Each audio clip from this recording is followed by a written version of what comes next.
আলহামদুলিল্লাহ ওয়াসসালাতু ওয়াসসালামু আলা রাসূলিল্লাহ ওয়া আলা আলিহি ওয়া সাহবিহি ওয়া মান ওয়ালা বা'দ। ক্বালা আল্লাহু তাআলা সুম্মা জাআলনাকুম খলাইফা ফিল আরদি মিন বা'দিহিম লিনানজুরা কাইফা তা'মালুন। আজকের এই বর্তমান যে পরিস্থিতি, সেই পরিস্থিতির আলোকেই মনে হয় আল্লাহ পাক এই আয়াতটি নাজিল করেছিলেন। আমি আয়াতটির শুধু তর্জমা করতেছি, করে আপনাদের কালক্ষেপণ করব না। আল্লাহ পাক বলতেছেন সুম্মা জাআলনাকুম খলাইফা, পৃথিবীর খেলাফতের দায়িত্ব তোমাদেরকে আবার পুনরায় আমি দিচ্ছি বা দিয়েছি। লিনানজুরা কাইফা তা'মালুন, আমি দেখতে চাই তোমরা কিভাবে সেই আমানতকে তোমরা রক্ষা করো, সেই আমানতকে তোমরা যথার্থ সদ্ব্যবহার করতে পারো। আল্লাহ পাক খেলাফত এখনো দেন নাই, কিন্তু দেওয়ার একটা উপক্রম আমাদের সামনে সৃষ্টি করেছেন।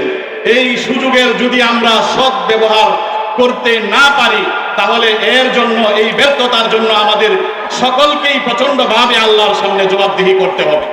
তাই সময় এসেছে সমস্ত ভেদাভেদ ভুলে যাওয়ার, সময় এসেছে আবার লা ইলাহা ইল্লাল্লাহ মুহাম্মাদুর রাসূলুল্লাহ এই পয়েন্টকে সামনে নিয়ে সমস্ত ভেদাভেদ ভুলে যেয়ে সর্ব ধরনের দূরত্ব ঘুচিয়ে সর্বপ্রকারের ভুল বুঝাবুঝিকে পিছনে ফেলে একমাত্র সর্বোচ্চ ইখলাসের পরিচয় দিয়ে আল্লাহর দ্বীনকে আল্লাহর জমিনে প্রতিষ্ঠা করার জন্য সংগ্রামে ঝাঁপিয়ে পড়া।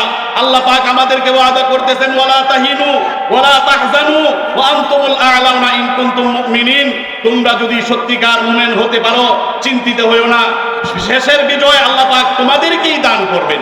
কাতাবাল্লাহু লা আগলিবান্না আনা ওয়া রুসুলি ইন্নাল্লাহা কাওয়িয়্যুন আজিজ।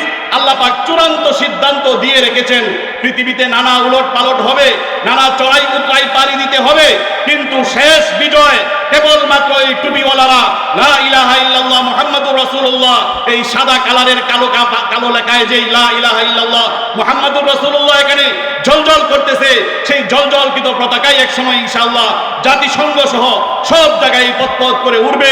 সেই সুদিন আর বেশি দূরে নয়। শুধু যদি আমরা সময়ের সদ্ব্যবহার করতে পারি, তবেই আমরা এর ফসল গড়ে তুলতে পারবো। এই জন্য আসুন আমরা আবার সমস্ত মতভেদ ভুলে গিয়ে সর্বপ্রকারের দূরত্ব ঘুচিয়ে একে কাঁধে কাঁধ মিলিয়ে ইয়া ইন্নাল্লাহা ইউহিব্বুল্লাযীনা ইউকাতিলুনা ফী সাবিলিহি সাফফান কান্নাহুম বুনয়ানুম মারসুস, সীসাতলা প্রাচীরের মতো হয়ে আল্লাহর দ্বীনকে বিজয়ী করার জন্য এগিয়ে যাই।